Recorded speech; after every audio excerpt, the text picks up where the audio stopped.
Assalamualaikum warahmatullahi wabarakatuh.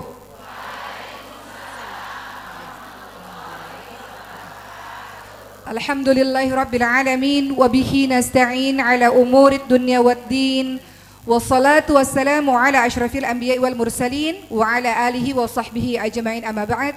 Rabbi syrah li sadari wa yassir li amri wa hlul 'uqdatam min lisani yafqahu qawli. Amin amin ya rabbil alamin. Yang saya hormati Ibu Hajah Harimurti, Assalamualaikum Ibu. Yang saya hormati Ibu Ayu Sabena, Assalamualaikum. Yang saya hormati Ibu Yuni Alfiah, Ibu. Kepala Sekolah SD Islam Al-Azhar, Ibu Haja R. Mayanti, Assalamualaikum Ibu. Yang saya hormati Ibu Nur Mutmainnah, enggak ada. Kemudian Ibu Musani ada, saya langsung sebut saja nama-namanya biar cepat. Ibu Dr. Arsinta, ini istri dari sahabat saya yang menjadi sahabat saya juga, Ibu Arsinta.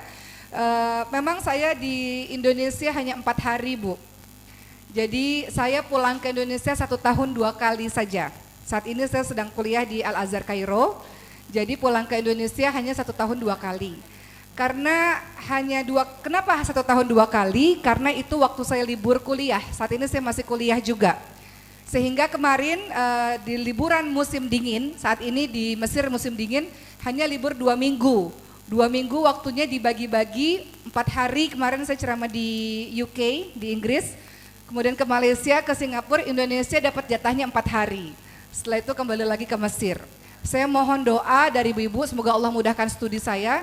Dan betul kata Ibu Dr. Arsinta bahwa di Indonesia saya hanya mengisi di sini saja, tidak kemana-mana.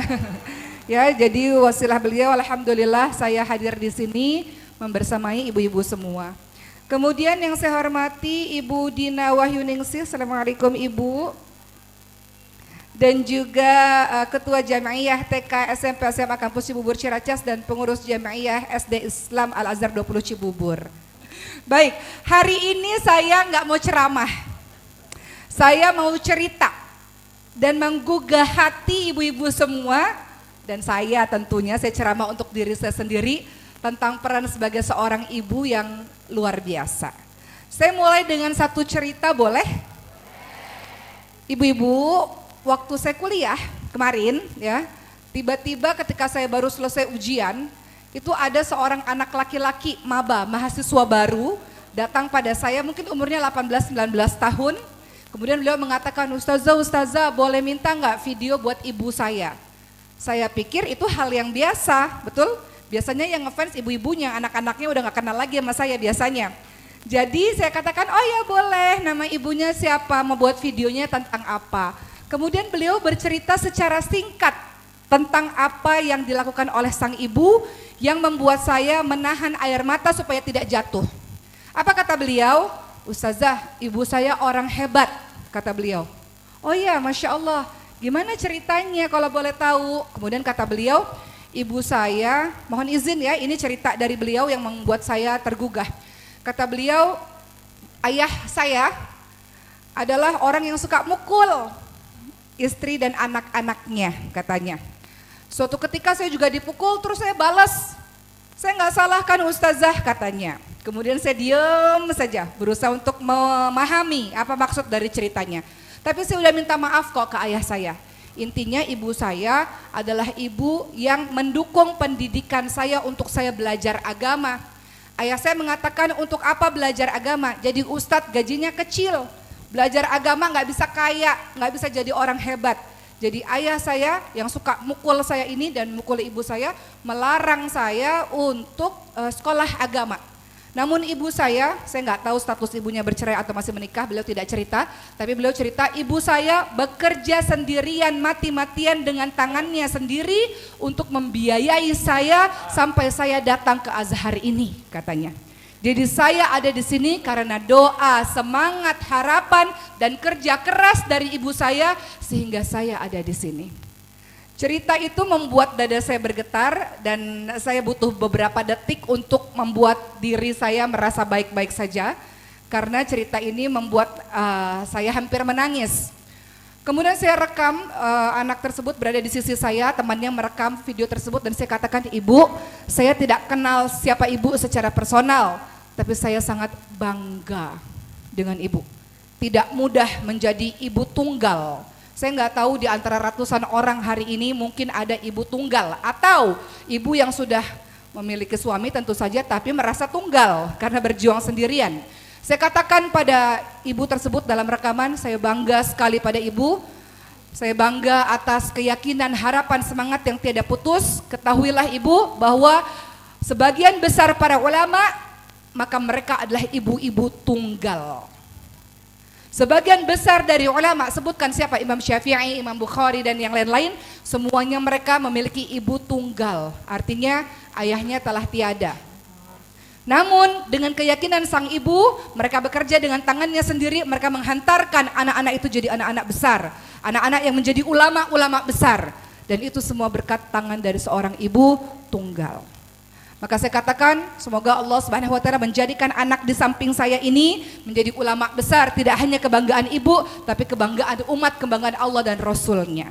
Anak laki-laki itu mengusap matanya, mengusap air matanya, dan akhirnya membuat saya katakan, kamu bertanggung jawab besar ini, punya tugas besar untuk membanggakan hati ibumu, belajar sungguh-sungguh di Mesir ini. Itu satu cerita yang saya yakin bahwa banyak sekali cerita-cerita itu mungkin hampir serupa dengan cerita orang di luar sana. Ibu, berbahagialah kalau teman-teman memiliki keluarga ideal. Semua dari kita menginginkan keluarga kita sakinah mawaddah warahmah, betul? Makanya ada doa dalam surah Al-Furqan 74, doanya Rabbana hablana min azwajina wa dzurriyyatina qurrata a'yun waj'alna lil muttaqina imama. Kita berdoa kalau nanti pulang ke rumah lihat Quran itu di surah Al-Furqan 63 sampai ke 74, itu semua membahas mengenai ciri-ciri ibadur rahman, ciri-ciri hamba Allah yang soleh. Salah satunya adalah doa Rabbana hablana min azwajina wa dzurriyyatina qurrata a'yun waj'alna lil muttaqina imama. Apa arti doa itu? Kita minta kepada Allah agar pasangan dan anak keturunan jadi penyejuk hati. Kenapa doa itu harus kita ucapkan? Karena tidak semua keluarga kita, di antara kita, yang suami dan anak-anak jadi penyejuk hati. Semua orang punya masalahnya masing-masing, betul Bu?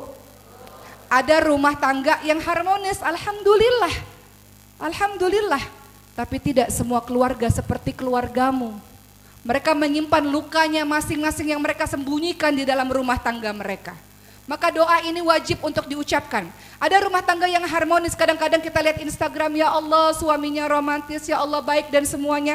Jangan banding-bandingkan hidup kita dengan hidup orang lain, karena semua orang ada air matanya masing-masing. Betul Bu? Ada rumah yang tiap hari ribut terus. Sebaliknya, ada rumah tangga yang silent marriage. Ini lebih mengerikan lagi. Bukan ribut lagi, udah nggak bicara lagi. Hidup masing-masing, kamu sibuk, saya sibuk, hidup masing-masing. Pulang nggak pulang terserah. Ada juga rumah tangga seperti itu, betul? Dan semua air mata itu engkau simpan sendiri di dalam rumahmu. Jadi untuk yang rumah tangganya baik-baik, alhamdulillah, berdoalah kepada Allah dan bersyukur. Bersyukur, tidak semua rumah tangga seperti rumah tangga dirimu.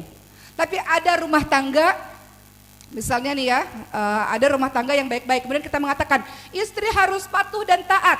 Dalam hati orang yang rumah tangganya bermasalah, iya, karena suamimu seperti itu. Kalau suaminya begini gimana? Kamu gak merasakan apa yang ada di posisiku, ya kan? Oleh karena itu ceramah saya kali ini berusaha untuk mencoba dari berbagai macam sisi. Untuk rumah tangga yang baik-baik saja, bersyukurlah kepada Allah Subhanahu wa taala. Suamimu baik, suamimu sabar, suamimu mengayomimu, alhamdulillah. Suamimu menjadi imam dan contoh dan guru bagimu, alhamdulillah. Bersyukur. Kadang-kadang kalau dia tiada baru engkau menyesal. Dan untuk teman-teman yang Allah uji rumah tangganya, bersabar. Bahwa Allah memberikan kebaikan kepadamu dari sisi yang lain. Mungkin ujian ada dalam keluargamu, betul kan ibu-ibu semua? Tidak ada manusia yang sempurna, ujiannya masing-masing, betul? Ada rumah tangga yang baiti jannati, itu semua harapan kita. Kadang-kadang kalau kita dengar ceramah, ya itu sih cocoknya yang rumah tangganya harmonis, lah rumah tangga saya yang misalnya kenapa-napa misalnya gitu kan. Kayaknya nggak cocok nih ceramahnya gitu kan. Makanya hari ini kita coba bedah dari berbagai macam sisi. Yang rumah tangganya sedang tidak baik-baik saja maupun yang rumah tangganya sedang baik-baik saja, Al-Furqan 74 untuk berdoa selalu. Karena kita ingin pasangan kita dan anak-anak kita jadi penyejuk hati. Walaupun pada aplikasinya kadang-kadang jauh daripada itu. Tapi kan tidak ada yang tidak mungkin. Walau orang berkata watak orang tidak bisa dirubah, tapi kan tidak ada yang tidak mungkin. Dengan doa yang kau panjatkan terus menerus, betul nggak teman-teman semua? Dan jadikan dalam doa tersebut artinya jadikanlah aku contoh untuk orang-orang lainnya ya. Jadi contoh teladan, jadi imam untuk orang-orang yang bertakwa. Jadi doa itu teman-teman semua. Hari ini di antara ratusan orang di sini, kita punya cerita kita masing-masing dalam mengurus anak-anak kita. Mengurus anak-anak, nasihat buat saya, perlu hati yang bahagia, betul? Perlu kepala yang waras, badan yang sehat. Pertanyaannya kalau kita sedih terus, gimana kita bisa ngasuh anak-anak kita? Kalau kita punya masalah dengan siapapun itu, suami, mertua, siapa, bagaimana kita bisa mendidik anak-anak kita dengan baik? Betul nggak teman-teman semua? Yang ada kita lagi pusing karena hal-hal itu, kemudian anak kita kena. Berisik banget, diam apa? Kita bisa saja berkata begitu. Kita tahu semua ilmu parenting, kita tahu Allah bilangnya begitu begini, kita tahu hadis Rasul, hadis nyuruhnya begitu begini. Tapi ketika terjadi sesuatu dalam hidup kita, yang kita punya masalah dengan yang lain, hati kita nggak baik-baik saja, apakah bisa tetap baik pada anak? Tergantung. Maka kewajiban bagi saya dan kita semua, teman-teman semua, ini saya baru ceramah beberapa menit, udah ada yang netes-netes air mata, saya tahu. Udah pakai tisu-tisu nih. Karena relate kisahnya, sebagian orang. Banget, ya. Nggak mudah ibu-ibu semua. Jadi yang ingin saya sampaikan pada ibu-ibu semua adalah kebahagiaanmu tidak tergantung pada siapapun. Tidak tergantung pada pasanganmu, tidak tergantung pada mertuamu, mungkin ada yang masalah dengan mertua misalnya, nggak bergantung dengan siapa-siapa, tidak. Kebahagiaanmu kau ciptakan sendiri, kau bertanggung jawab untuk bahagia. Kenapa kau harus bahagia? Karena anak-anakmu butuh ibu yang bahagia. Zalim rasanya, anak-anakmu harus menanggung sesuatu yang sepantasnya dia tidak tanggung. Jadi saya nasihat untuk diri saya sendiri, ibu, wahai ibu, perjalanan hidup tidak mudah. Ibu punya kejadiannya masing-masing. Dalam surah Al-Baqarah 155 Allah senantiasa mengingatkan, walanabluwannakum bisyai'in minal khaufi wal ju'i wa naqsin minal amwali wal anfusi wat thamarat wa basyirus sabirin. Allah akan menguji kita semua dengan takut. Pernah takut enggak dalam hidup? Kadang-kadang Allah uji dengan kelaparan, ada ujian-ujian berupa finansial misalnya. Kekerasan kan ada 4 bu. Kekerasan dalam fisik, ya dipukul dan sebagainya. Kekerasan fisik ada, kekerasan verbal, enggak pakai pukul, tapi semua kata-katanya membuat engkau depresi dan trauma, direndahkan atau dihina dan sebagainya.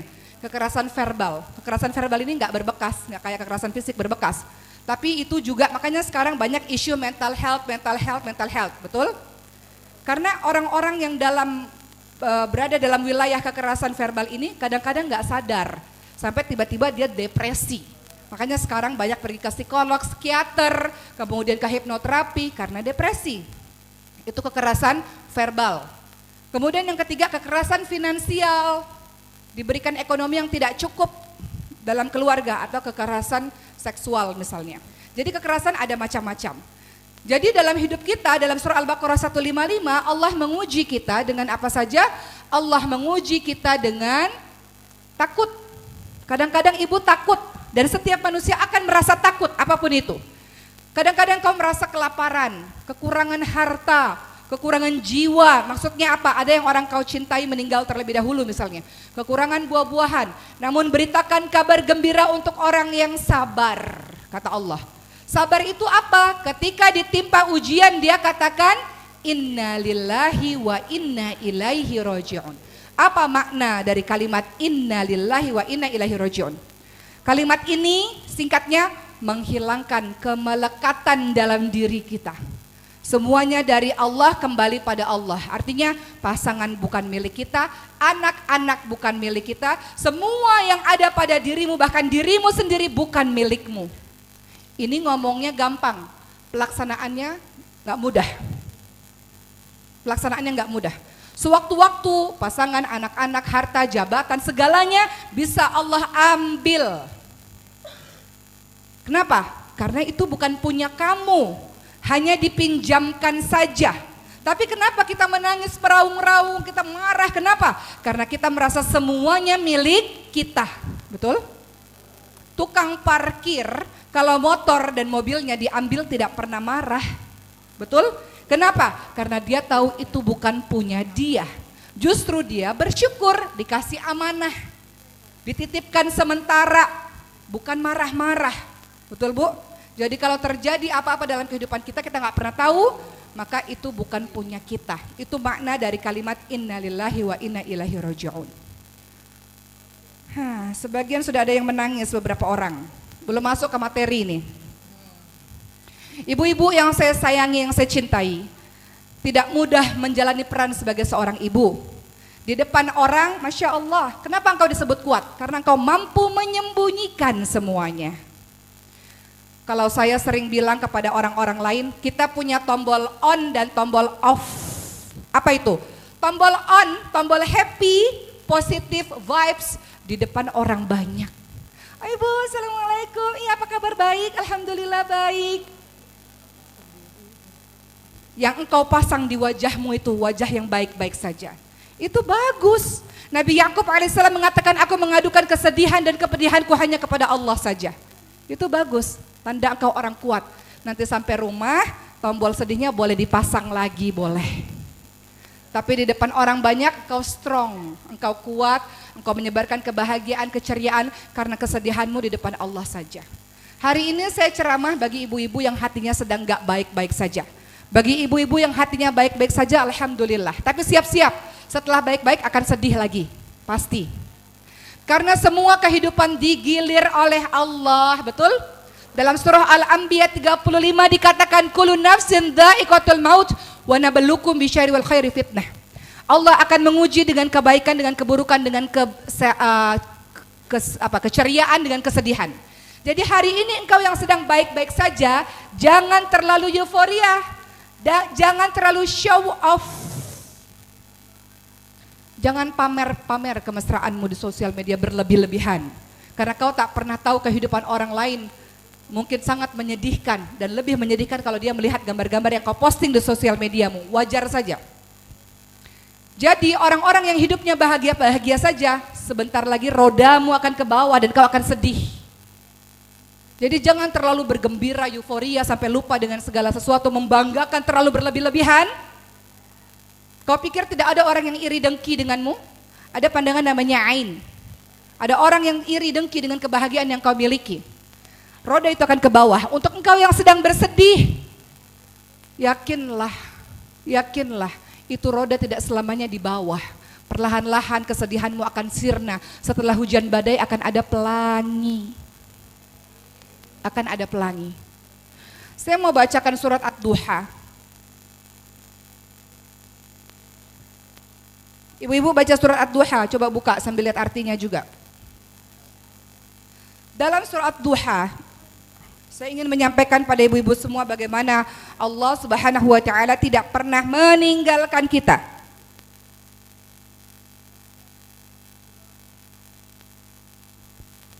Dalam surah Ad-Duha, coba lihat di ayat ketiga. A'udzubillahi minasyaitonirrajim. Ma wadda'aka rabbuka wa ma qala. Tuhanmu tidak meninggalkan engkau dan tidak pula membencimu. Jadi jangan pernah merasa aku sendiri ya Allah.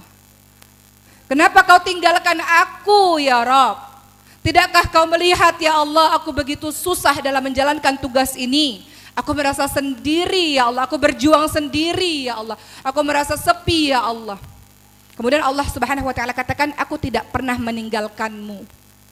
Dan Allah tidak membencimu. Kalau kau katakan kenapa ujian satu datang lagi ujian berikutnya belum selesai, datang lagi kenapa ya Rabb? Apakah kau membenciku ya Allah? Tidak. Justru sebaliknya. Allah bukan membencimu. Kemudian lihat ayat berikutnya. Di dalam surah Ad-Duha ayat 6 dikatakan Alam yajidka yatiman fa'awa. Bukankah Allah mendapatimu sebagai orang yang yatim, atau kita tafsirkan bebas sebagai orang yang sendiri, lalu Allah melindungimu. Siapa yang melindungimu sejauh ini? Allah melindungimu. Kenapa engkau merasa sendiri? Kenapa engkau merasa sedih berlarut-larut? Allah berjanji, bukankah Allah mendapatimu sebagai orang sendiri dan kemudian Allah melindungimu, kata Allah. Allah Subhanahu wa taala berfirman dalam surat Duha ayat 7. Allah katakan wa wajadaka dhalan fahada. Dan dia mendapatimu sebagai orang yang bingung. Engkau bingung. Engkau kadang-kadang katakan, aku tak tahu harus berbuat seperti apa ya Rabb. Berikan jalan keluar ya Allah. Aku bingung ya Allah, tidak tahu arah, tidak tentu arah ya Allah. Allah katakan, bukankah Allah mendapatimu sebagai orang bingung lalu Allah memberikan petunjuk bagimu. Coba ingat berpuluh-puluh tahun, belasan tahun, bertahun-tahun yang lalu, semua masalahmu selesai kan? Selesai enggak? Selesai. Kata Allah, bukankah aku mendapatimu sebagai orang yang bingung lalu Allah memberikan petunjuk pada dirimu. Jadi hari ini pun sama seperti kemarin. Kalau kemarin-kemarin selesai, hari ini pun masalah yang ada akan selesai di waktu yang tepat nanti. Saat ini Allah masih pengen ngajarin kamu bersabar. Saat ini Allah masih pengen melihat air matamu yang tumpah ruah itu setiap malam. Saat ini Allah masih ingin melihat kamu belajar banyak hal lewat kejadian-kejadian yang Allah kirimkan. Kemudian Allah katakan dalam surat Duha ayat ke-8, Allah katakan wa wajadaka ailan fa'aghna, kata Allah, dan Allah mendapatimu sebagai orang yang kurang lalu Allah memberikan kecukupan kepada dirimu. Jadi berdasarkan ayat-ayat ini, wahai ibu, kau tidak sendirian, kau tak perlu takut, kau tak perlu bingung, kau tak perlu sedih berlarut-larut dalam menjalankan tugas yang tidak mudah. Nanti kalau suatu hari di sini kan di antara ratusan orang ada ibu-ibu yang bahagia, alhamdulillah. Ceramah ini tidak akan relate kalau ibu-ibu sedang dalam kondisi yang baik-baik saja. Tapi ketika mendapati sesuatu yang susah, ingat ceramah saya pada hari ini. Ingat ayat-ayat yang saya bacakan bahwa everything's gonna be okay. Hidupmu akan baik-baik saja. Karena Allah menjanjikannya seperti itu. Sekarang kita lihat Al-Baqarah 186 untuk memastikan dan meyakinkan dirimu hidupmu akan baik-baik saja. Tidak akan terjadi apa-apa. Apa yang terjadi dalam hidup kita teman-teman semua adalah cara Allah mengajarkan kita. Bukankah kalau kita pergi ke dokter, dokter memberikan obat yang rasanya pahit? Ada nggak obat rasanya manis banget kayak permen, kayak coklat? Rasanya pahit, nggak enak. Sama seperti sekarang Allah lagi ngasih obat buat kita, kadang-kadang nggak enak. Tapi kemudian akan menjadi baik. Dalam Al-Baqarah 186, saya bacakan artinya. Allah Subhanahu wa taala berfirman, "A'udzubillahi minasyaitonirrajim. Wa idza sa'alaka 'ibadi 'anni fa inni qarib ujibu da'watad da'i idza da'an. Falyastajibu li wal yu'minu bi la'allahum yarshudun." Kata Allah Subhanahu wa taala, dan apabila hamba-hambaku bertanya, "Ya Allah, Engkau di mana ya Allah?" Apa kata Allah? Katakan, "Aku dekat. Aku sangat dekat. Aku lihat semua yang terjadi pada dirimu. Aku dengar, aku tahu." Allah Subhanahu wa taala katakan, "Aku sangat dekat." Jadi kenapa kau merasa sendiri? Kenapa kau merasa takut? Kenapa kau merasa tak mampu? Kalau kau tanya, "Ya Allah, Engkau di mana ya Rabb? Datangkan pertolonganmu ya Allah." Kata Allah, "Aku dekat." Apa kata Allah? "Aku mengabulkan doa-doa orang-orang yang berdoa kepadaku." Artinya semua doa-doamu itu dikabulkan. Nanti kita bahas. Asalkan mereka beriman kepadaku dan asalkan mereka menuruti perintahku. Tapi aku berdoa belum dikabulkan karena Allah mengabulkan doa dengan 3 cara. Hari ini kau minta, Allah langsung berikan. Ya Allah, aku miskin, mau kaya, tiba-tiba besok dapat sesuatu, jadi kaya raya misalnya. Ya Allah, aku mau anakku jadi bayi, ya Allah. Yang tadinya terlibat, nauzubillah min dzalik, kenakalan remaja misalnya atau apapun itu, tiba-tiba jadi baik. Atau sebaliknya, suamiku ya Allah, tiba-tiba jadi baik misalnya. Jadi Allah mengabulkan doa dengan 3 cara. Hari ini berdoa langsung dikabulkan. Kedua, Allah kabulkan doa dengan cara Allah mengganti dengan yang lebih baik. Misalnya ada contoh, ya Allah sembuhkan penyakitku, Allah nggak sembuhin. Misalnya, Allah nggak sembuhin, tapi justru dengan dia sakit, dia semakin taat dan patuh kepada Allah Subhanahu Wa Taala. Karena kalau dikasih sehat, mungkin dia lupa kepada Allah Subhanahu Wa Taala. Ya Allah mau kaya, Allah nggak kasih, karena belum pantas jadi kaya. Ibu kalau minta kaya, kata Allah, ntar kalau jadi kaya, jadi belagu lagi gitu, ya. Kalau kaya jadi sombong, OKB orang kaya baru. Nggak biasa pegang duit, tiba-tiba pegang duit banyak jadi sombong. Mendingan miskin aja. Kalau miskin tetap taat kepada Allah. Oke, yang ketiga, ingatlah bahwa semua doa-doa yang kau panjatkan semua bernilai pahala di sisi Allah Subhanahu Wa Taala. Ada kisah, perhatikan baik-baik Bu. Ada kisah, ada seorang nih, udah tinggal masuk neraka atau masuk surga, udah ditimbang sama Allah di hari akhir. Ketika dia pada akhirnya sudah diputuskan masuk ke neraka Allah, terus kata malaikat, tunggu. Terus kata orangnya, kenapa? Tunggu, ada hal yang belum terhitung yang menyebabkan kamu masuk ke surganya Allah, gak jadi masuk neraka. Apa itu? Doa-doamu beberapa belum dikabulkan oleh Allah di dunia. Dan ternyata doa-doa itu bernilai pahala di sisi Allah. Doa-doa itulah yang menghantarkan dia akhirnya masuk ke surga Allah, gak jadi masuk neraka.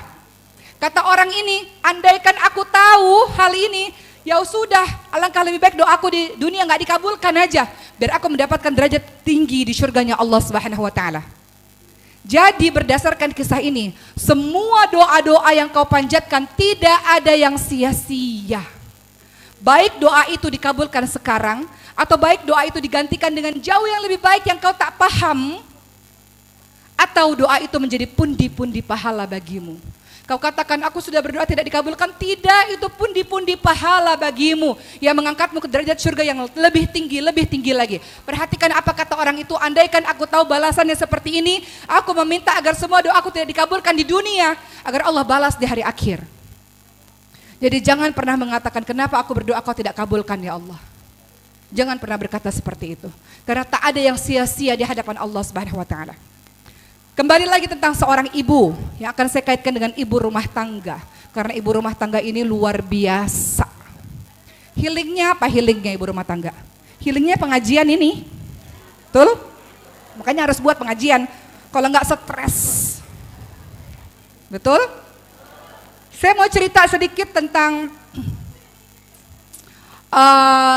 Siti Hajar.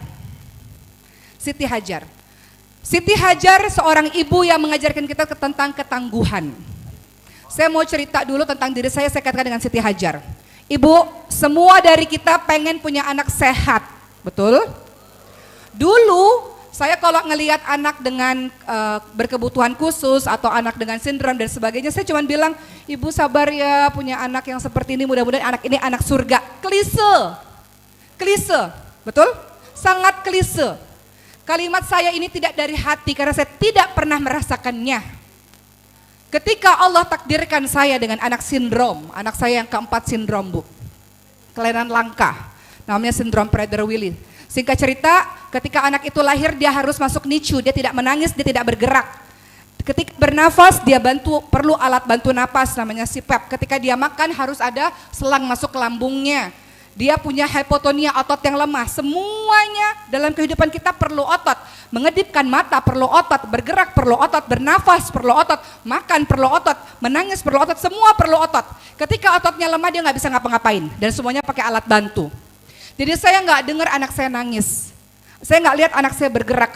Untuk bisa bergerak, panitia coba siapkan video Sulaiman yang dari NICU sampai dia bisa jalan.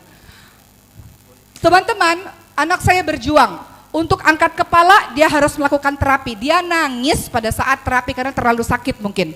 Untuk bisa berjalan menegakkan tangan dan kaki dia pakai besi. Bertahun-tahun ya, berbulan-bulan pada saat itu sampai akhirnya dia bisa jalan. Pada saat itu, ibu dengarkan cerita saya, karena saya ingin ibu bersyukur dan tidak lagi pukul anaknya. Tidak lagi teriak-teriak kepada anaknya. Tidak lagi mencaci maki anaknya, karena anak ibu sehat. Kalau ibu masih begitu, tukar aja anaknya jadi anak yang sakit, yang baring, gak bisa ngapa-ngapain, seperti ibu-ibu di luar sana. Saya ingin katakan pada ibu semua, ketika anak saya dalam kondisi seperti itu yang ada di NICU, NICU adalah ICU untuk anak kecil. Saya datang ke rumah sakit, anak saya masih di NICU, dan anak saya belum menangis pada saat itu. Kemudian di rumah sakit banyak anak-anak menangis. Ibu tahu apa yang saya bilang dalam hati? Wahai ibu, bersyukurlah anak-anak itu menangis. Di luar sana termasuk saya, kami merindukan anak-anak kami bisa menangis. Anak saya nggak bisa nangis, Bu. Dan saya rindu dengan tangisan itu. Jadi anak nangis, anak rewel, anak cerewet, jangan dimarahin, dia sehat, dia bisa bicara. Banyak anak di luar sana, ibu-ibu punya anak yang berjuang untuk anaknya bisa bicara, ibu-ibu semua. Ketika saya lihat di rumah sakit, anak-anak lari ke sana kemari, ketawa ke sana kemari, saya katakan dalam hati, ibu jangan dimarahin. Anak ibu sehat, dia bisa lari ke sana kemari, otomatis anak saya berjuang dengan rasa sakit yang luar biasa untuk dia bisa berjalan. Jadi jangan zalim wahai para ibu. Kau marahi anakmu karena menangis berlarut-larut, kau marahi anakmu karena terlalu lincah. Itu yang dirindukan ibu-ibu di luar sana, termasuk saya pada masa itu. Kami berjuang luar biasa untuk anak itu bisa nangis, untuk bisa bersuara. Kami berjuang luar biasa untuk anak itu bisa berjalan. Dengan semua tetesan air matanya dia, si anak ini, anak masih kecil ini. Jadi janganlah lisanmu itu atau tanganmu itu usil dengan anakmu. Kita bisa mendidik, betul Islam boleh memukul, tapi pukulan yang seperti apa? Pukulan yang tidak menyakitkan, tidak berbekas. Pukulan yang tidak menyakitkan, yang membuat dia kaget saja, bukan berlebih-lebihan. Apalagi kata-kata engkau menyakiti anak-anakmu. Kau pikir kau orang dewasa, dia anak-anak. Kau pikir dia tidak merekam apa yang dia peroleh selama ini dari dirimu. Sekarang lagi rame inner child. Lagi rame masalah luka masa kecil. Dan kita nggak mau anak-anak kita mengalami trauma masa kecil gara-gara kita yang bodoh ini. Yang nggak tahu parenting ini. Yang udah ngaji tapi nggak sabar. Semua ilmu parenting nggak akan ada hasilnya kalau nggak ada sabar di dalamnya. Betul nggak? Semua ilmu parenting kita belajar Quran bilang begitu, begitu, begini, begitu. Tapi kalau nggak sabar semuanya buyar. Kesabaran itu siapa yang kasih? Kesabaran itu karena ada ilmu. Makanya kita belajar hari ini. Dan kesabaran itu karena pertolongan dari Allah Subhanahu Wa Taala. Kita bisa buka videonya, video Sulaiman.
Ibu-ibu baca sindrom Prader-Willi di internet, itu nama sindromnya. Itu ditulis keterbelakangan mental, badannya tidak bertumbuh, tangannya kecil, kakinya kecil, banyak yang tidak bertahan di usia kecilnya.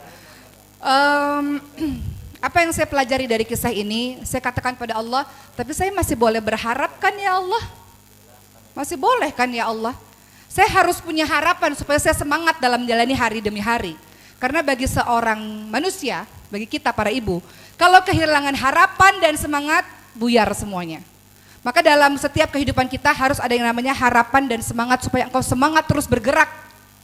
Ketika saya mendapati kenyataan anak ini ternyata seperti ini, kemudian saya baca banyak sekali artikel-artikel yang juga mengatakan hal yang serupa, maka saya cari dari seluruh yang ada di internet, ternyata ada satu kisah anak dengan Prader-Willi syndrome yang pada akhirnya dia menjadi seorang pelajar sukses kuliah, hidup seperti biasa.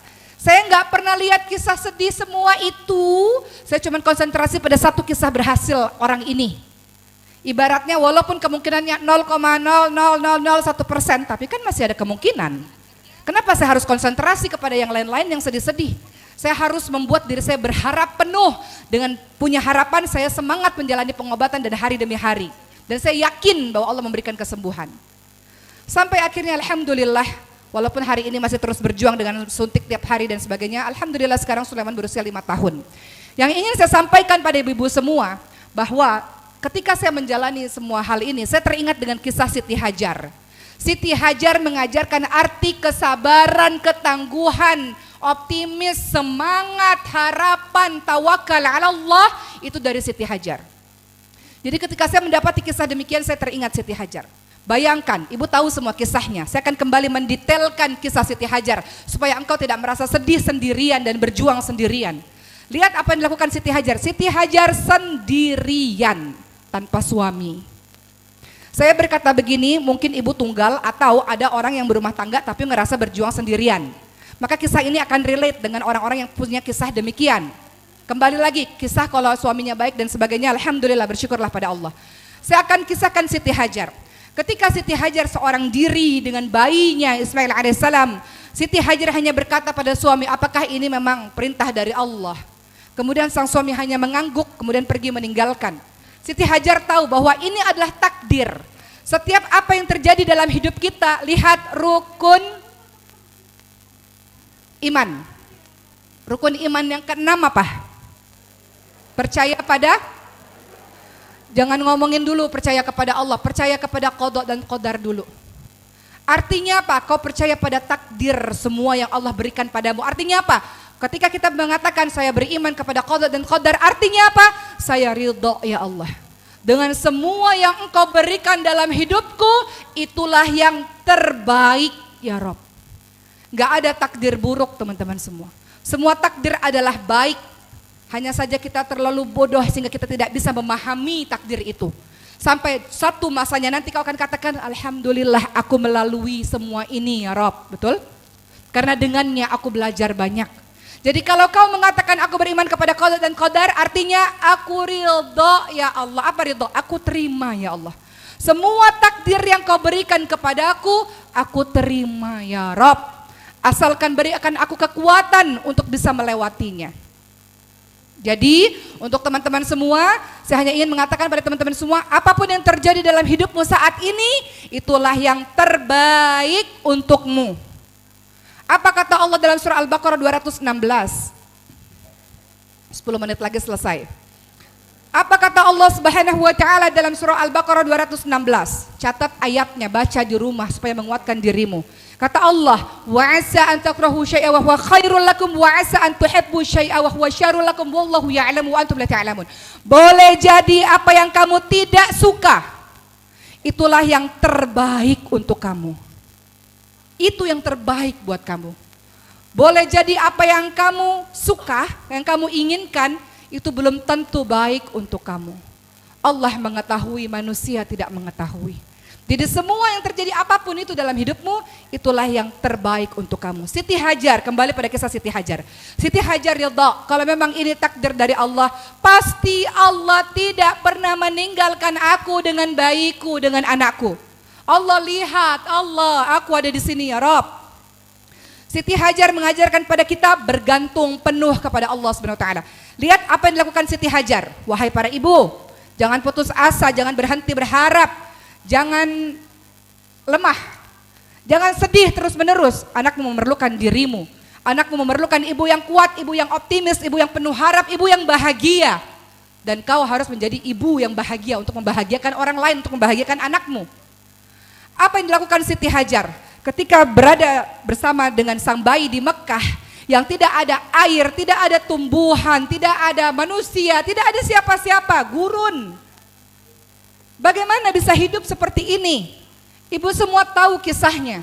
Tapi kita kurang mendalami, menghayati. Anak itu diletakkan, kemudian berpikir. Gak bisa terus-menerus menangis. Tidak bisa meratapi nasib, apalagi menyalahkan Allah. Bukan solusi. Solusi gak? Kalau cuma nangis, gimana, kenapa nasibku begini, solusi gak? Nangis boleh, boleh. Kita gak boleh abaikan perasaan kita, boleh kok nangis. Kadang-kadang menangis itu rilis. Tapi jangan terus-menerus. Hidup ini terus berjalan dan anak ini butuh makan, butuh minum. Betul ibu-ibu semua? Yang dilakukan Siti Hajar, diletakkan anak itu berpikir, apa yang harus saya lakukan ya Allah? Walaupun kelihatannya nggak mungkin, nggak ada air, nggak ada tumbuhan, nggak ada manusia. Tapi dia bergerak, dia lakukan sesuatu. Ketika saya dapetin artikel, anak ini begitu begini. Tapi kan masih ada, walaupun sedikit harapan. Saya harus bergerak dong. Siti Hajar bergerak kok, walaupun kelihatannya nggak mungkin ada jalan keluar, tapi dia bergerak.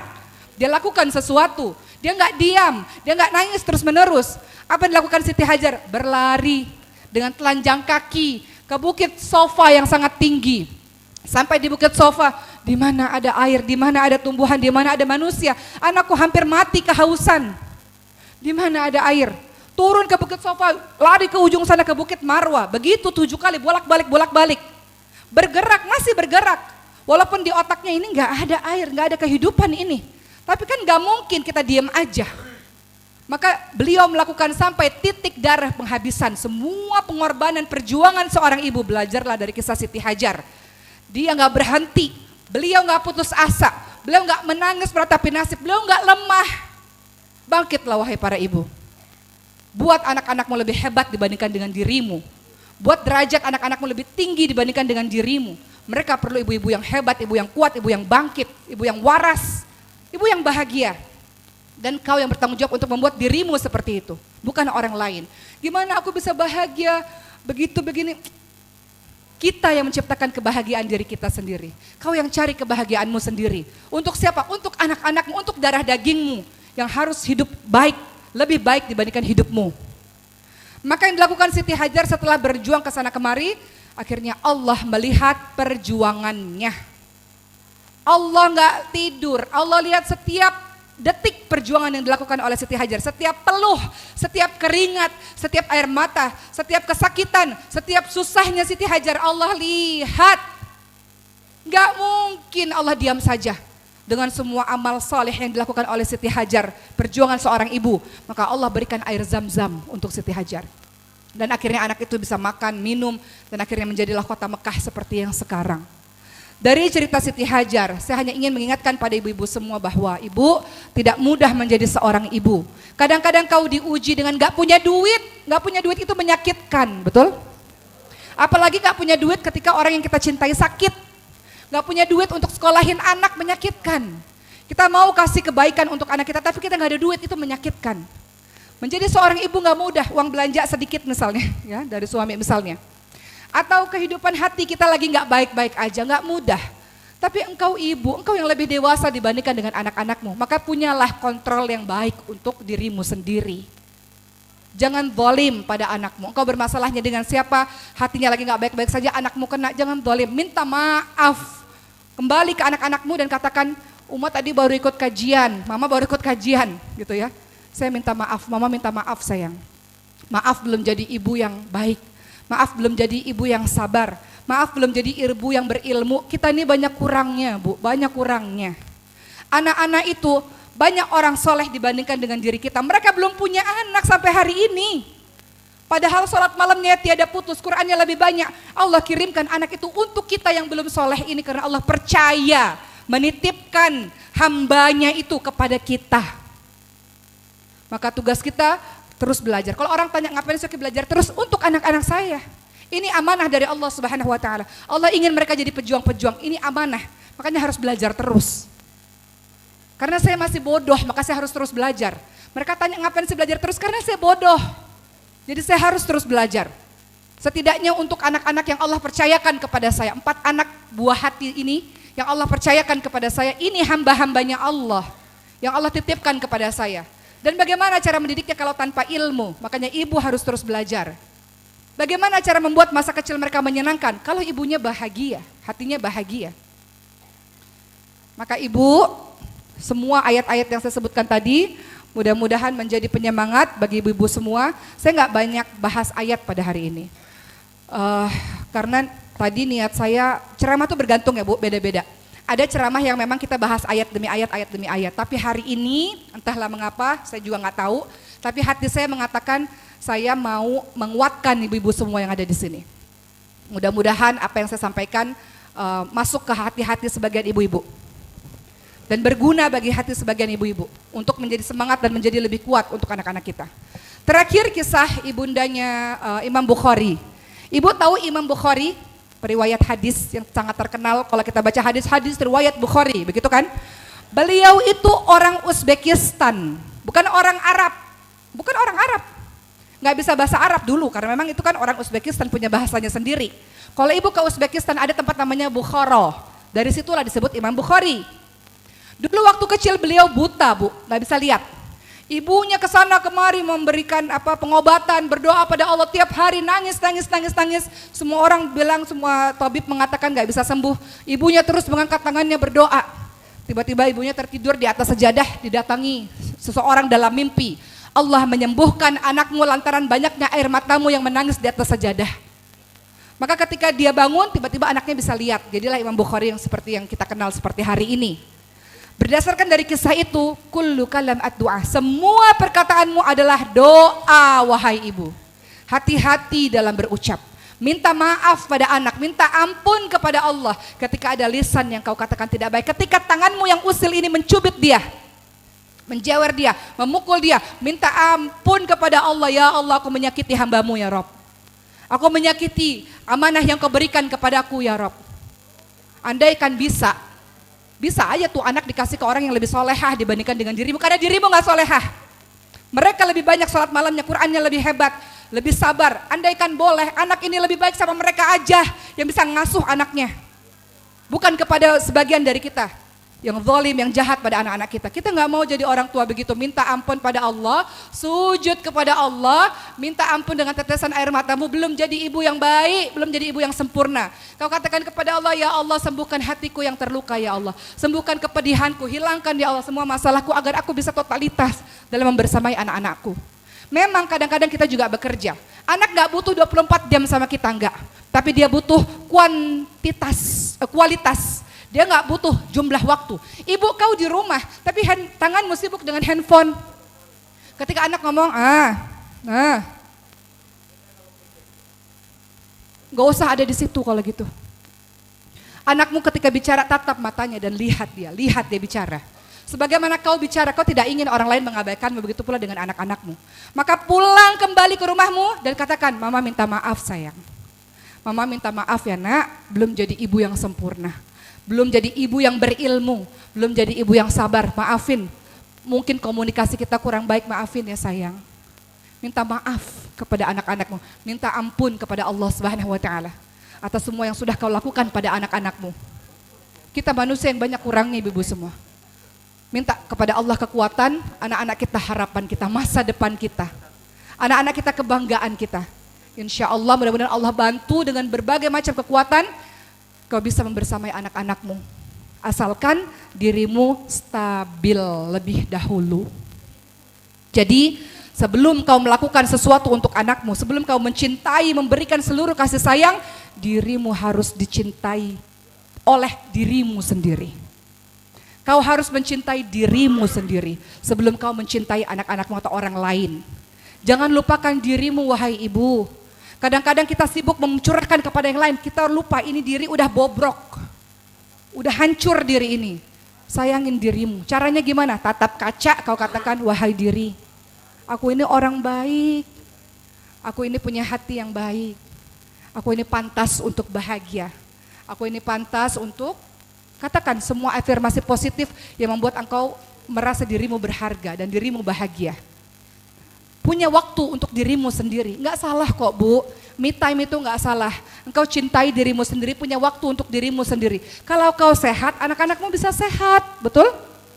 Kalau kau sakit, terluka, sedih, bagaimana kau bisa membuat anak-anakmu bahagia?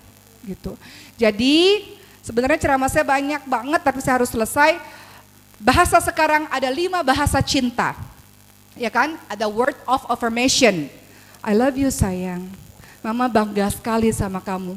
Kamu permata hati mama nak, permata hati ibu, permata hati umi. Mama sayang, I love you sayang. Katakan setiap hari. Tapi aku nggak biasa dalam keluargaku. Rasul nyuruh, kalau kau bertemu dengan saudaramu katakan uhibbuki fillah. Itu kalau sama orang, masa sama anak sendiri nggak begitu? Maka katakan mulai dari sekarang, yang belum punya kebiasaan begitu katakan, nak, I love you sayang. Mama sayang kamu nak, mama cinta kamu nak. I love you sayang.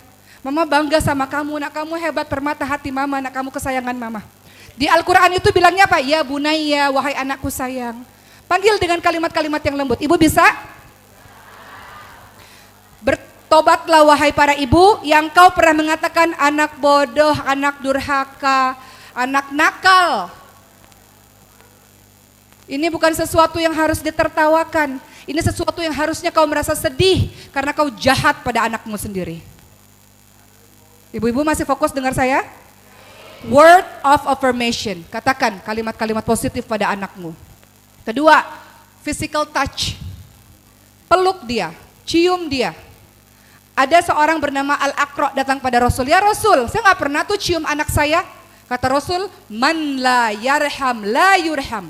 Barang siapa yang tidak menyayangi, tidak akan disayangi. Cium dia ibu, sayangi dia, peluk dia, elus dia. Kasih tahu ayahnya juga seperti itu kalau bisa. Peluk dia, peluk setiap saat. Ibu tahu apa yang dilakukan Rasul? Rasul kalau lagi duduk nih, Sayyidah Fatimah datang ke depan. Dari duduk Rasul langsung berdiri, langsung begini. Wahai anakku sayang. Begitu pula Sayyidah Fatimah, ketika lagi duduk di dalam rumah tiba-tiba suaminya, ayahnya datang, wahai ayahku sayang, disambut. Maka setiap kali anak itu datang pulang sekolah atau apapun, anakku sayang, Masya Allah gimana sekolahnya nak, disambut Bu. Kalau mau ngikutin Rasul tuh kayak gitu. Bukan anak datang, Assalamualaikum Ma, Waalaikumsalam. Assalamualaikum Ma, lagi masak, Waalaikumsalam. Kan bisa taruh sebentar, iya sayang, Assalamualaikum, gimana, Waalaikumsalam nak, dipeluk, gimana hari ini sayang, kan bisa. Udah habis Umah, ya. Ketiga, ini udah mau habis kok. Ketiga, apa tadi? Quality time. Quality time, waktu yang berkualitas. Ibu kerja nggak ada masalah Bu. Asalkan ketika waktu bersama dengan anak, betul-betul manfaatkan waktu bersama dengan anak. Saya cerita sedikit, saya juga ibu yang bertugas banyak di luar sana. Tapi bagi saya malam hari adalah waktu golden time buat saya. At least setengah jam lah. 1 jam lah kalau bisa. Di malam hari kita akan review seluruh anak masuk kamar. Kemudian saling bercerita, nak seharian gimana sayang? Guru gimana nak? Sekolah tadi gimana? Teman-teman tadi gimana? Ada yang mau diceritain gak nak? Ibu-ibu pernah dengar kata pillow talk? Lakukan itu pada anak-anak. Ada yang mau diceritain gak sayang? Apa yang terjadi pada hari ini? Kalau Umar tadi hari ini ceramah nak, Umar hari ini begitu begini, sampaikan pada dia. Itu yang pertama. Kedua, saya punya ritual menceritakan kisah-kisah Nabi atau kisah-kisah orang-orang soleh. Karena di dalamnya sedang memasukkan nilai-nilai kepada anak-anak. Ketiga, doa bersama-sama. Ya Allah, terima kasih ya Allah atas apa yang kau berikan pada hari ini ya Allah. Terima kasih atas kesempatan bisa menuntut ilmu. Terima kasih ya Allah bisa dikasih kesehatan ya Allah. Balaslah kebaikan orang-orang yang berbuat baik pada kami ya Allah. Balaslah kebaikan guru-guru kami ya Allah. Balas semuanya, didoain bersama-sama. Itu afirmasi di dalam otaknya, maka itu menjadi sebuah kebiasaan baginya untuk mendoakan. Saya katakan pada anak saya, Maryam mau jadi apa? Kita doa bareng-bareng nak. Ya Allah mudahkanlah Maryam ngafalin Quran ya Allah, selesai Qurannya. Kata anak-anak lainnya, aku juga ya Allah, Khadijah juga ya Allah, Ibrahim juga ya Allah. Terus Khadijah mau doa apa? Ya Allah, Khadijah mau jadi orang kaya ya Allah. Yang punya kolam renang di rumah kayak Icis ya Allah. Itu doanya. Saya katakan, iya Khadijah jadi orang kaya yang hartanya berkah, bisa tolong orang banyak, bisa bangun masjid, saya tambahin lagi doanya gitu ya. Dan sebagainya, jadi doa bareng-bareng. Jadi golden time bagi saya adalah ketika sebelum tidur. Itu golden time sampai anak-anak tidur semuanya, itu adalah waktu-waktu emas. Maka saya melarang tamu-tamu datang di waktu-waktu tidur, di waktu malam. Karena itu waktu emas buat saya dengan anak-anak saya. Begitu pula pada pagi hari. Dia buka mata, dia merem, pas malam hari itu harus kalau saya berusaha walaupun kadang-kadang sibuk juga. Berusaha setiap pagi hari bangun, alhamdulillahilladzi ahyana ba'da ma amatana wa ilaihin nusyur. Alhamdulillah ya Allah, anakku sehat lagi, bangun lagi, bersemangat lagi pergi sekolah ya Allah, dipeluk, dicium. Jadi kalau saya tanya sama anak-anak saya, Oma kapan sih cium kalian? Cium-cium terus, pulang sekolah cium, mau berangkat sekolah cium, sebelum tidur cium, bangun tidur cium gitu. Kenapa? Karena saya ingat akan ajaran-ajaran dalam agama kita insya Allah. Kemudian yang keempat, apa? Act of service. Ya, bagaimana kita melayani, saya pikir act of service kita semua sudah melakukannya. Yang kelima, receiving gift, kita memberikan apresiasi pada anak-anak kita. Tidak harus selalu barang, dan mengucapkan terima kasih sayang, itu tanda kita apresiasi dia. Begitulah ibu-ibu sekalian, saya berharap semua jiwa-jiwa kita, jiwa-jiwa yang sehat dan bahagia, semua yang ada masalah insya Allah Allah akan selesaikan, dan sembunyikan kesedihanmu di depan mata manusia, mereka tidak bisa menolongmu terlalu banyak. Maka adukan kesedihanmu hanya kepada Allah Subhanahu wa taala dan insya Allah kau akan setegar batu karang. Batu karang dihempas ombak semakin kuat dan semakin kuat. Kau akan baik-baik saja. Saya mau bertanya kepada Ustazah Oki Setiana Dewi, bagaimana cara menghadapi orang tua yang sedang sakit, sedangkan orang tua itu pasti kan cerewet. Nah, kita gimana cara menyikapinya? Supaya kita ikhlas mengurus orang tua yang sedang sakit. Mudah-mudahan jawaban Ustazah Setiana Dewi bisa dipahamin oleh kita khususnya dan ibu-ibu semua yang hadir di sini. Sekian, terima kasih. Wassalamualaikum warahmatullahi wabarakatuh. Ibu-ibu tenang boleh. Ibu-ibu gelisah kenapa? Saya masih di sini nggak pergi. Ibu-ibu menjawab pertanyaan tadi, bagaimana merawat ibu yang sakit? Oh, itu susah sekali. Dan itu hanya bisa dirasakan oleh mereka yang pernah ngurusin ibu yang sakit. Ibu yang nggak sakit aja luar biasa. Kan orang tua makin cerewet, makin sensitif, betul? Apalagi udah tua sakit lagi. Itu menguji kesabaran luar biasa. Saya tayangkan satu video dulu. Setelah itu saya akan tutup ya. Kita lihat video saya, ibu saya 3 tahun lalu terkena serangan jantung Bu, henti nafas, henti jantung selama 5-7 menit. Kemudian badannya sudah dingin, ibu pernah lihat jenazah nggak? Jenazah itu badannya dingin dan juga warna kulitnya pucat. Begitulah keadaan ibu saya di masa itu. Kemudian ini kita di Mekah ya, lagi baru selesai haji dan kemudian beliau masuk ICU 11 hari.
Baik Ibu, ya jadi saya menayangkan video-video berdasarkan pertanyaan yang mungkin relate juga untuk sebagian orang.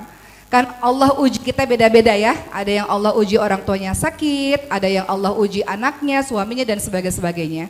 Saya berharap kehadiran saya yang sebentar mampu membuat sesuatu perubahan dalam diri, setidaknya memberikan semangat pada ibu-ibu semua, bahwa saya pun mengalami hal yang ibu alami juga.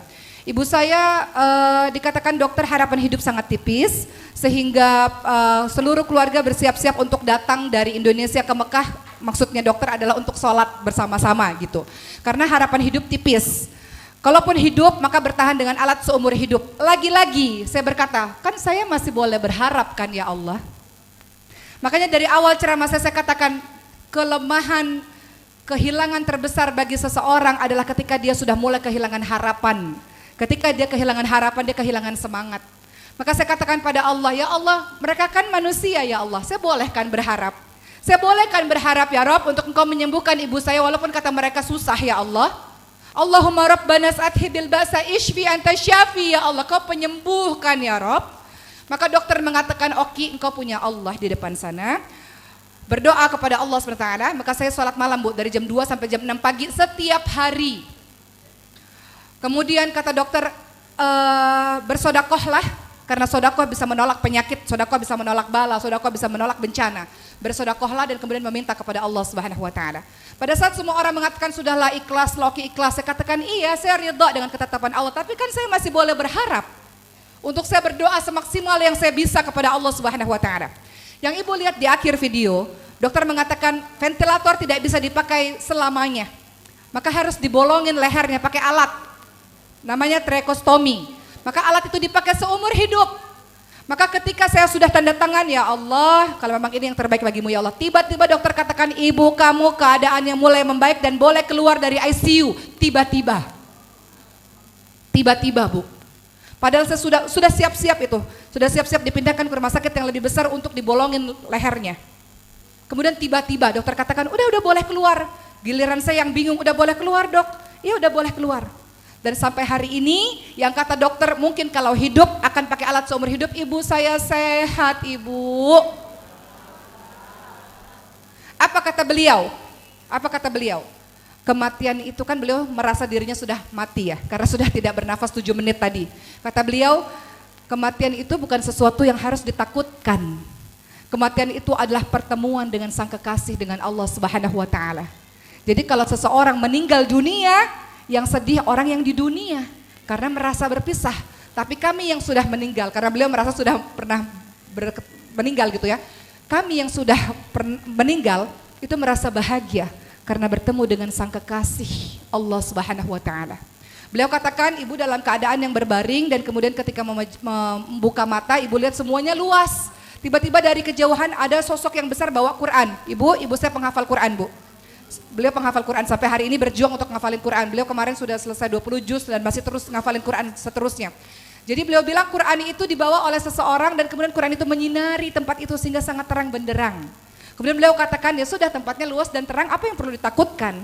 Maka beliau tidur kembali, kata beliau begitu.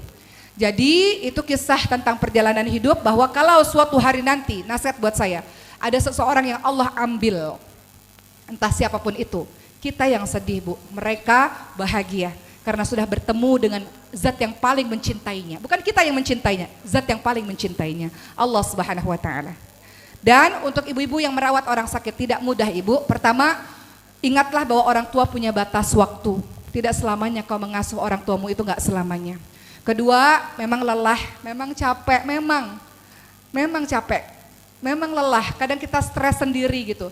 Tapi Allah memberikan kekuatan kepada dirimu, maka minta kekuatan. Ya Allah, mudahkan rezeki supaya bisa mengobati ibu dengan baik. Ya Allah, berikan kekuatan. Minta sama Allah, yang bisa kasih kekuatan, kesabaran itu Allah. Jadi minta aja sama Allah.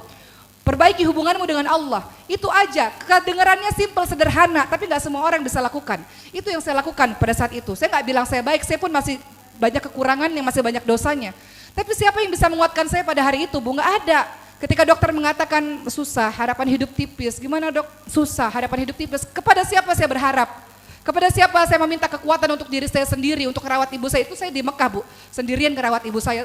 Keluarga semuanya ada di Indonesia. Gimana saya kalau saya nangis terus menerus, gimana saya ngasuh ibu saya, ngerawat ibu saya. Pulang dari rumah sakit, menunggu pulang ke Indonesia ada 5 hari, ibu saya tergeletak baring gak bisa ngapa-ngapain. Saya gantiin pampers sehari 8 kali ganti pampers, saya suntikin buat cek darahnya seperti apa, obat-obatannya segala macam. Lelah nggak? Lelah.